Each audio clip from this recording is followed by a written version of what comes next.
Bonjour à tous, les frères et sœurs. Donc voilà, on va continuer sur l'esprit, l'âme et le corps, la partie 5. Et pour cela, on va étudier pour cette fois et la prochaine fois sur le thème que notre esprit, d'accord, notre esprit renouvelé, régénéré, donc notre esprit nouveau est juste devant Dieu. Et on va comprendre que c'est d'une importance, on va dire, cruciale, parce que si on ne comprend pas que depuis notre nouvelle naissance, nous sommes justes devant Dieu, cela va nous empêcher tout simplement déjà de marcher comme un juste et surtout de rentrer dans l'œuvre du Seigneur. Pour cela, on va prendre Éphésiens 4, 20 à 24. Mais vous, ce n'est pas ainsi que vous avez appris Christ. Si du moins vous l'avez entendu, et si conformément à la vérité qui est en Jésus, c'est en lui que vous avez été instruits à vous dépouiller par rapport à votre vie passée du vieil homme qui se corrompt par les convoitises trompeuses, à être renouvelé dans l'esprit de votre intelligence. Donc on voit que là, toute la liste qu'il est en train de dire, on parle que des personnes pas qui vont à l'église, qui connaissent Jésus par connaissance intellectuelle ou historique, mais ceux qui sont en Jésus-Christ, en esprit avec Jésus.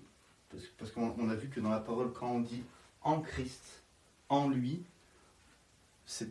on ne parlait pas de notre corps, ni de notre âme, mais on parlait de notre esprit qui était uni avec l'esprit de Dieu, l'esprit de Christ. D'accord ? Donc en Christ, c'est tous ceux qui sont nés de nouveau et que leur esprit a été régénéré, renouvelé et scellé avec le Saint-Esprit. Ok ? Donc on voit que ces personnes nées de nouveau, donc ça nous concerne, on va dire tous ceux qui écoutent ce message normalement, mais on voit que Paul nous dit en gros on a un rôle à faire nous déjà. C'est en lui que vous avez instruit à vous dépouiller. Donc là, c'est plus maintenant le rôle de Dieu. Christ, il a crucifié notre chair sur la croix, donc ça c'est fait dans la réalité spirituelle, mais maintenant c'est à nous de nous dépouiller. D'accord ? Par rapport à la vie passée, c'est à nous de prendre cette décision. La repentance, c'est notre décision. À nous de prendre cette décision que le vieil homme, donc la vieille nature, qui se corrompt par les convoitises trompeuses, donc tout ce que le monde nous donne, tout ce que le diable et l'esprit du monde envoient dans les êtres humains, d'accord, à être renouvelé dans l'esprit de votre intelligence. Donc tout ça, c'est encore à nous, d'accord. On sait qu'aujourd'hui, au travers des enseignements, on sait que c'est la parole de Dieu, c'est la vérité, d'accord, qui renouvelle nos pensées, notre intelligence. Parce que chaque parole qui vient de Dieu, qui tombe dans notre cœur, change nos pensées et notre intelligence. Donc on connaît aujourd'hui au travers de, je crois c'est dans Romains 8, 1 je crois, ou 2, qu'on ne doit plus se conformer au siècle présent, c'est exactement ce que Paul redit ici, et à être renouvelé dans notre intelligence. Et c'est exactement ça. D'accord ? Donc ça c'est notre rôle. C'est à nous de méditer la parole. Et surtout de la garder. À être renouvelé dans l'esprit de votre intelligence et à revêtir l'homme nouveau. Donc on voit que, pareil, dans la réalité spirituelle, nous avons reçu le Saint-Esprit. Donc l'homme nouveau, il est en nous, dans notre esprit, c'est fait. Mais Paul nous dit que c'est à nous de nous revêtir, d'accord, créés selon Dieu, dans une justice et une sainteté que produit la vérité. Donc voilà, c'est tellement important de comprendre que notre esprit renouvelé, régénéré, est devant Dieu. Il a été créé, il est devant Dieu juste et saint. D'accord ? Mais c'est à nous de nous revêtir, c'est à nous de nous aligner avec cette vérité. D'accord ? C'est marqué que produit la vérité, que produit la parole. C'est-à-dire qu'à chaque fois qu'on va s'aligner, dans tout ce qu'on va encore étudier, qu'on va s'aligner avec la vérité, qui est la parole de Dieu, à chaque fois, là, on est en train de se revêtir de l'homme nouveau. C'est pas quelque chose qui vient, qui repart, qui vient, qui repart. Non, mais on est en train de s'aligner avec qui nous sommes réellement en Jésus-Christ. Mais à chaque fois qu'on se laisse corrompre, qu'on laisse la chair parler, être en action, et bien là c'est notre vieil homme là, qui est en train de reprendre le vêtement. D'accord? Donc c'est notre rôle. Aujourd'hui, nous ne sommes plus esclaves, nous sommes libres de nous revêtir de l'homme nouveau ou de nous revêtir du vieil homme. Ok? Donc ça c'est vraiment important de savoir ce que Dieu a fait déjà pour nous, c'est ce qu'il nous a déjà donné, mais ce qu'il a déjà fait ne veut pas dire que le monde chrétien le reçoit et le prend et le met en pratique tout le temps. Autrement, on serait tous au même niveau. Du moment qu'on est né de nouveau, tous les chrétiens nés de nouveau seraient au même niveau de foi, de don, de manifestation, de tout. D'amour, de joie. Et on voit bien que non, on est tous différents, à des niveaux différents. Parce que c'est à nous de nous positionner entre la chair et l'esprit. Amen. Donc lorsque vous êtes né de nouveau, votre esprit a été recréé dans la justice et la sainteté. C'est fait tout ça. C'est ce qu'on appelle l'homme nouveau. Donc l'homme nouveau, c'est le Saint-Esprit en nous. Vous n'essayez pas de devenir juste, vous êtes juste et donc vous marchez dans la justice. Ça, c'est une chose très importante. Le monde chrétien traditionnel, toute leur vie, va essayer de devenir juste ou devenir saint devant Dieu. Et ça, c'est un piège de la religion, c'est un piège de l'ennemi, parce que c'est un mensonge et c'est destructeur, parce que c'est impossible de devenir quelqu'un qu'on est déjà. C'est où on s'aligne avec ce qu'on est déjà et on marche par rapport à cette nouvelle nature, parce que si on essaye de devenir quelqu'un qu'on est déjà, là, on va tout simplement remplir les asiles psychiatriques. Tout simplement. Parce que c'est comme si, là, moi, je suis français et j'essaye de devenir français. Et bien, au bout d'un moment, je pense que je vais péter un plomb. Vous comprenez? C'est vraiment n'importe quoi. Mais le nombre de chrétiens qui font ça, et qui pètent les plombs, qui se font interner. Parce qu'il y a eu des statistiques aux États-Unis, 70% dans l'asile psychiatrique, c'est des chrétiens nés de nouveau. Je ne sais pas si vous vous rendez compte. Parce qu'ils essayent de faire des choses qu'ils ont déjà, ils essayent par leur propre force, ils ne savent plus qui ils sont, un tel va leur dire ça, un tel pasteur va dire le contraire, ils sont perdus et ils deviennent fous. Donc depuis notre nouvelle naissance, on a été créé de cette façon. Comme on ne devient pas un être humain, ok, vous êtes un être humain, alors cette vérité fonctionne aussi avec votre nouvelle identité en Jésus-Christ. D'accord? C'est parce que vous êtes juste, c'est parce que vous êtes saint, que vous allez marcher dans la justice et dans la sainteté. Et on voit que dans le corps du Christ, il y a énormément de chrétiens qui prient, et on entend dans les temps de prière, pour que Dieu les rende justes, pour que Dieu les rende saints. Alors que quand on lit la parole, quand on comprend la parole, quand la parole est révélée dans nos cœurs, on comprend qu'il suffit d'être né de nouveau pour devenir juste et pour devenir saint. Il n'y a pas autre chose possible pour changer notre nature que la nouvelle naissance. Il n'y a rien d'autre. Tout ce qu'on rajoute après pour cela, c'est faux. C'est mensonge, c'est religion, c'est faux. La nouvelle naissance suffit pour devenir juste et saint en Jésus-Christ. L'homme, le chrétien, l'homme et la femme, a vraiment du mal à recevoir cette vérité. Car pour la plupart, on pense qu'on devient en faisant quelque chose. Parce que ça, c'est le monde qui nous a appris ça depuis notre naissance, depuis toujours. On devient quelqu'un en faisant, en prouvant, en méritant. Alors que dans le royaume de Dieu, c'est pas du tout ça. C'est à chaque fois qu'on s'aligne, qu'on croit en ce que Jésus, lui, a prouvé, mérité et allé jusqu'au bout. C'est lui qui l'a fait pour nous.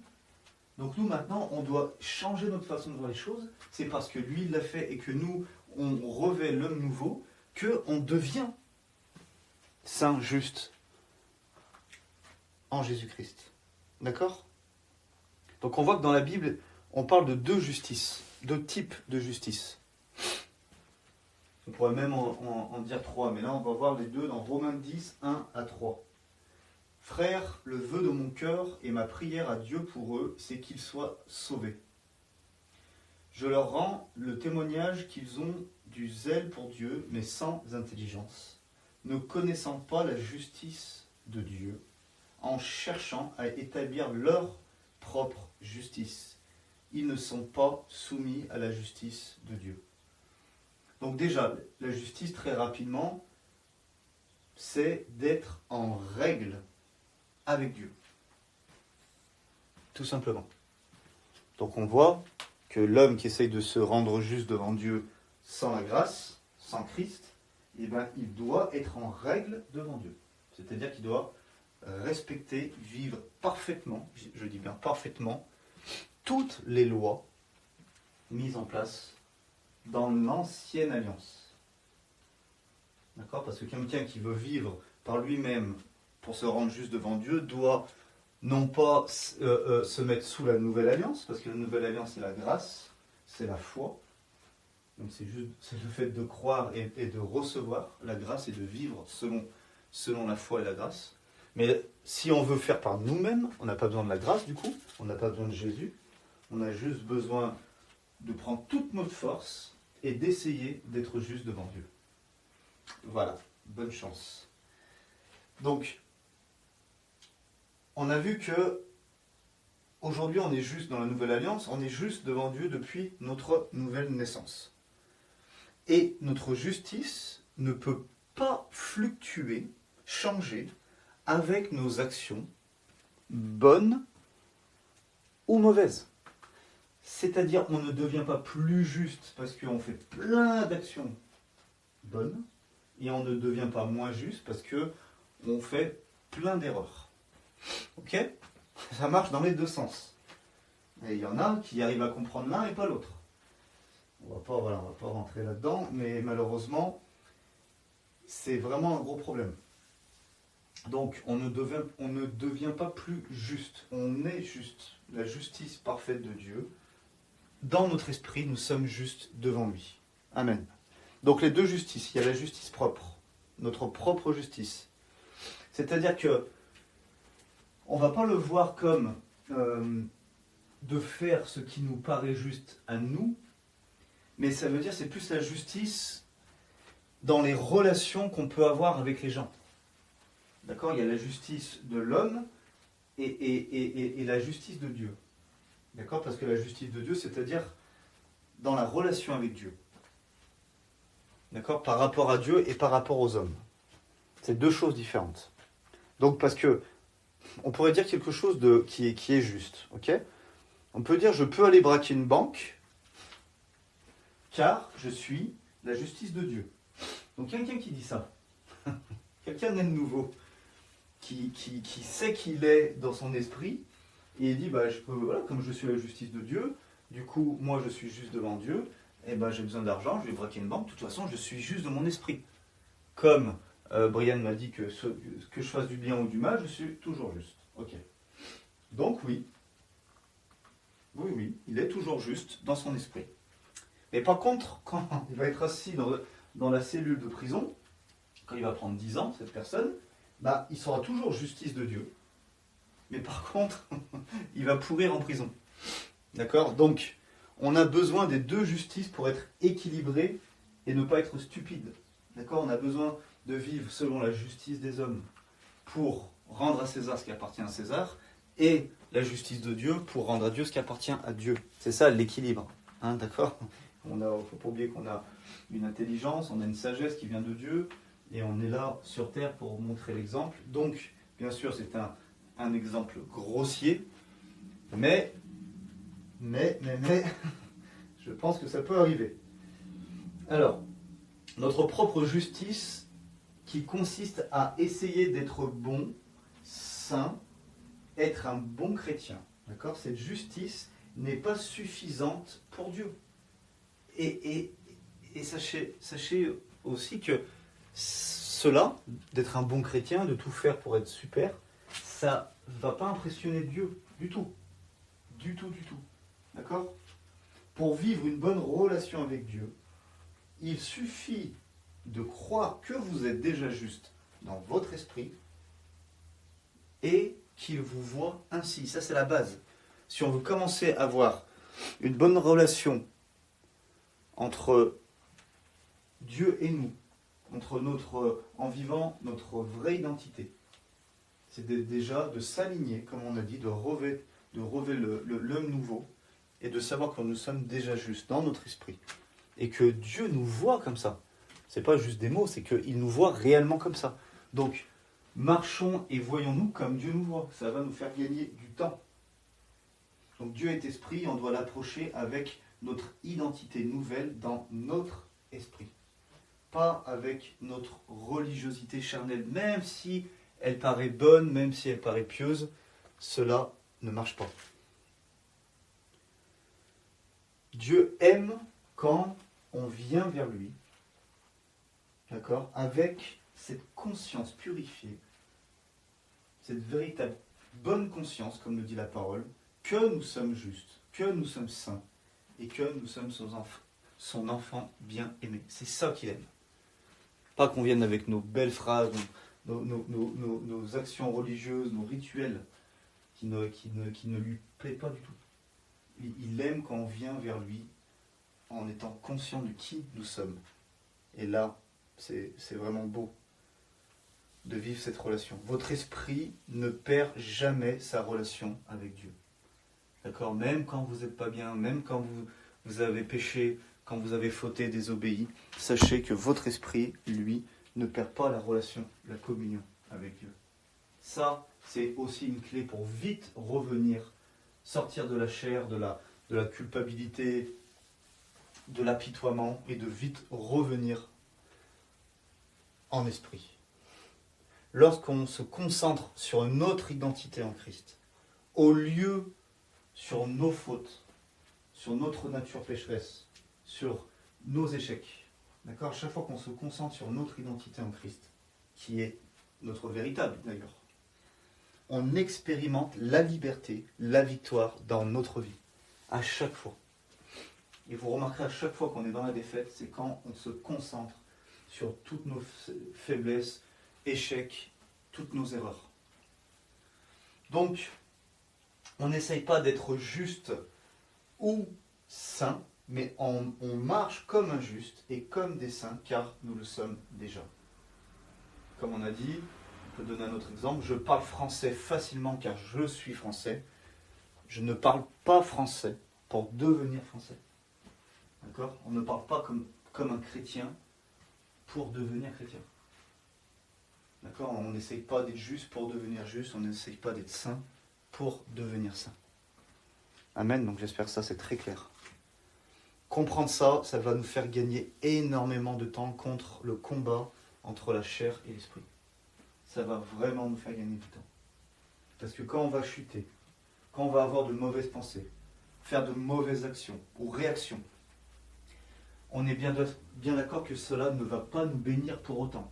D'accord ? C'est toujours des moments difficiles, c'est toujours des moments qui ne sont pas agréables. Ça ne va pas nous bénir, mais cela ne va pas non plus nous condamner. D'accord ? On ne va plus perdre du temps à nous lamenter ou à pleurer devant Dieu.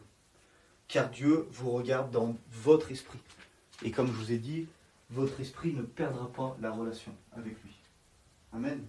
La plupart du temps, les chrétiens se considèrent comme des vieux pécheurs sauvés par grâce. Il y en a énormément dans l'Église, énormément. Ou tout simplement indignes, car ils ne sont pas encore parfaits dans leur corps, dans leur âme, et donc ils agissent comme tels.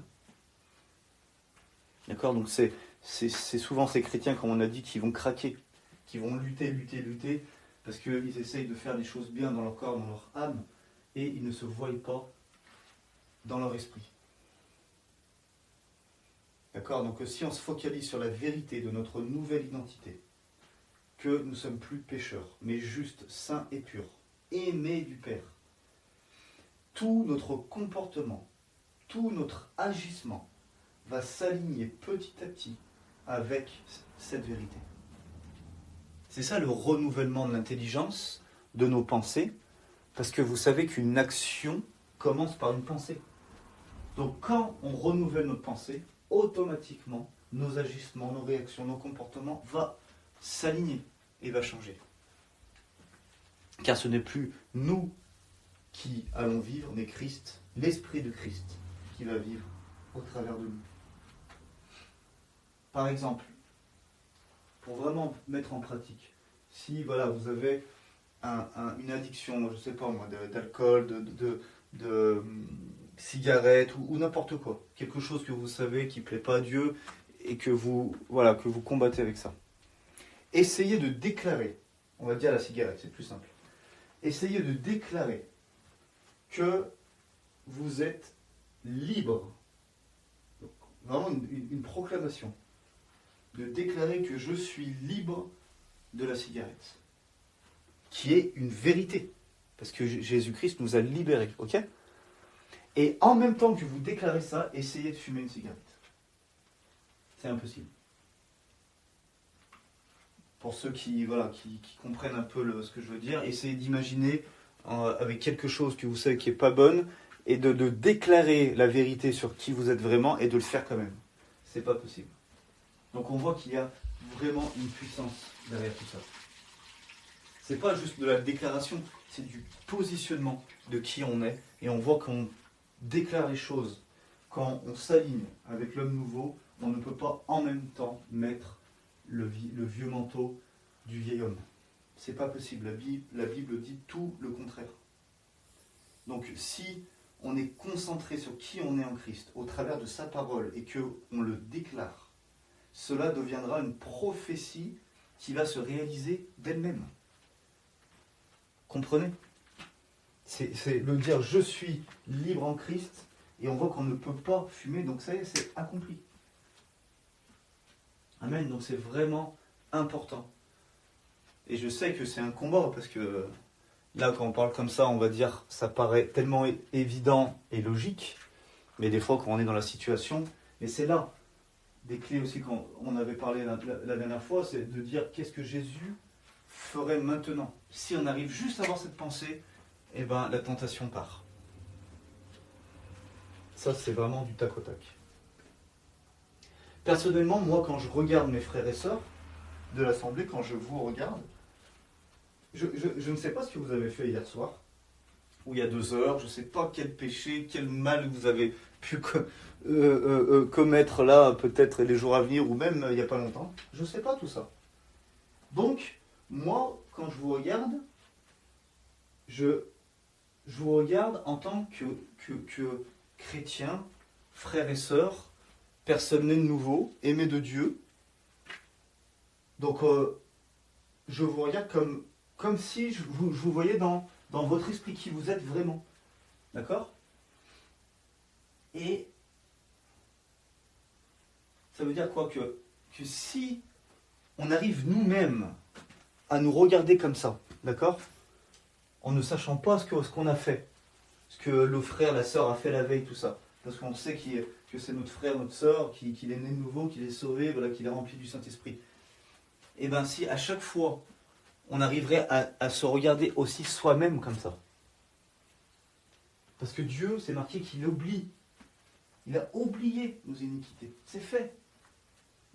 C'est pas marqué dans la parole, j'ai oublié toutes vos fautes passées, mais par contre, les futures, à partir de votre nouvelle naissance, vous allez devoir les régler à chaque fois.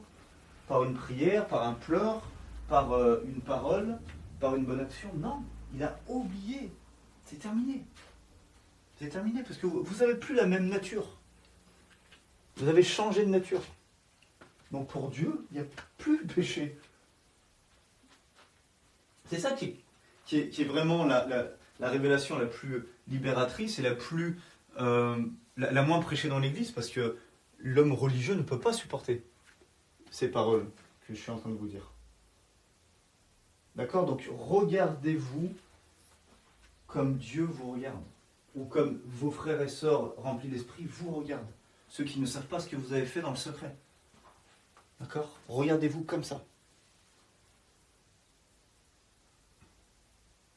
Si, et pour terminer, il y a vraiment quelque chose qu'on doit comprendre, que si on prend une personne, je vous donne un témoignage, c'est une famille, voilà, de père et mère complètement alcooliques, des gros problèmes mentaux, c'est aux États-Unis que ça se passe.